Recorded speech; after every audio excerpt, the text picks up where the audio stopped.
Yo, what's going on YouTube? Hope you guys are having a wonderful Saturday today. And for today, guys, what we're going to do is we're going to go ahead and do a pack opening. But over the pack opening, I'm going to go ahead and talk about some trading concerns that you guys have been having. You guys have been shooting me some questions on Twitter, but I haven't really been able to address them because I've been sick, as you guys know. So now that I can go ahead and go through Twitter, and I want to go ahead and answer your concerns or questions regarding the market crash that's going to happen. Actually, it's already has happened. It's only going to get worse until Team of the Year comes out. And I'm going to keep it as simple as possible. A lot of you guys are asking, I have this specific player, should I sell him? Or I have a really expensive team, shall I sell my team? And my answer will always be yes, because prices will only continue to drop down. Now, why is that? Why do prices drop down? I'm going to explain it very simply.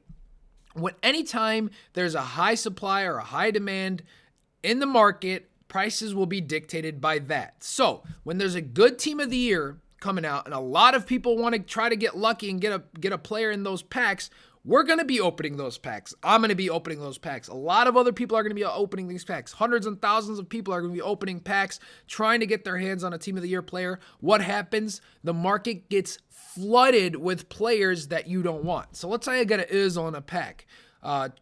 Ultimately, that's not a player that I wanted because I'm looking for the team of the year players.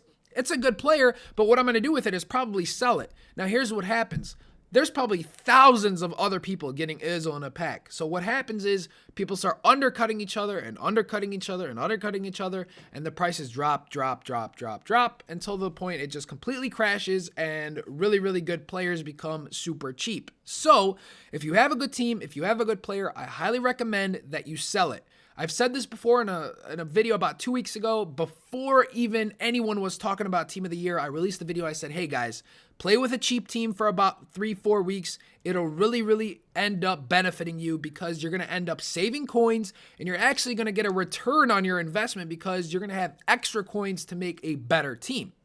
So it's not too late yet. You can go ahead and sell your players, sell your teams, expensive teams, and protect your coins. Now, you're probably going to say, well, I don't want to sell my team and not play FIFA for 3 weeks. I like FIFA. I like playing it. I want to be able to play it.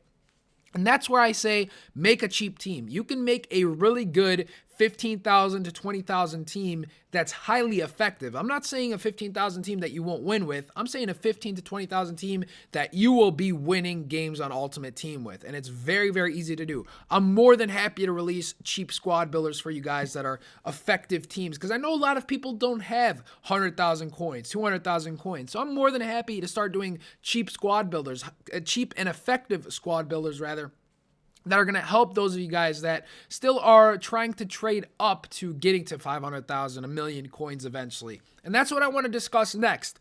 Now, when I release my trading videos, there's a batch of you who get what to do, and then there's a batch of you who kind of are confused or it's not working for them.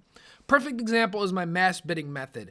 Just today, someone tweeted me out a picture of him winning so many of the same player. I don't want to say the player because I want to discuss why it may not work for some of you. So he tweeted me out a picture. He had mass bidded on a specific player and he won a lot of them. And he ended up making a lot of profit. He said, man, thank you. This method is so good. It's been amazing. I actually ended up getting Crespo because I got enough packs to open a 100K pack, I think he said. He got Ribery, opened up another pack after he sold the Ribery, and then got Crespo in it. So he got really lucky, but he did a great job trying to get up to his coins rather than spending money to open packs. So you guys are going to say, why in the world does it not work for me? For those of you guys that's working for you, great, you're doing a great job. For those of you guys who it's not working for, what are you doing wrong? Well, there's a couple of things you might be doing wrong. One, you got to check the time of the day you're trying it at. If it's a time where Ultimate Team is flooded with people playing, it's probably going to be hard because the competition is going to be really stiff on the market. Number two, it might be the player you're trying to do it with. If you're doing it with the same player that I'm doing it with, you got to think to yourself, there's a lot of people who are going to watch the video. A lot of people are probably going to try to do it with the same player. So it becomes increasingly competitive to do it on the same player. So I highly suggest you find your own club, your own player to do, and just stick with it if it works for you. You got to experiment. Don't think you're going to be able to mass bid the first time around and boom, you're going to get it. It's going to take practice. Just get at it, find a player you can do it with, and stick to it after it works. The third thing that's been seemingly troublesome for people is that they're on PlayStation. Now, I'm trying to get my hands on a PlayStation 4. GameStop, I guess, restocked on them. So I may try to go ahead and get my hands on it and start a trading series on PS4 sometime this month. I'm not promising anything, but I'm saying that that's what I want to do.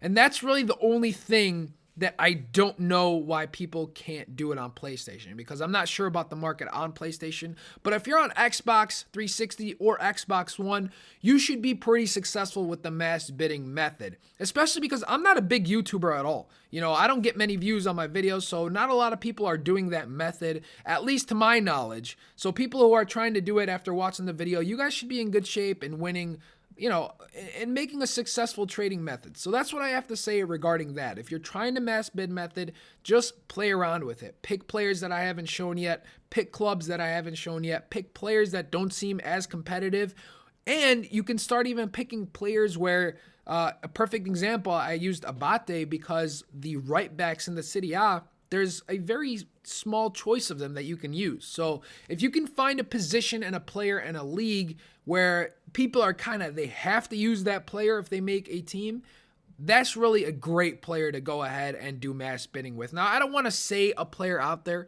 I've already given Abate as an example. So you guys have to go out there and explore, and that's what really is going to help you with the mass bidding method. Now, I know that was very, very long, and I'm sorry for not really ranting, but rambling on a little bit, I guess I should say. I'm sorry for rambling on a little bit, and I hope I answered your questions. But with that said, guys, if you enjoyed this episode, please give it a thumbs up. It really helps me out. And if you guys want to see daily FIFA content, go ahead and subscribe to the channel. I mean, what else is you gonna do? Catch you guys all tomorrow. Later.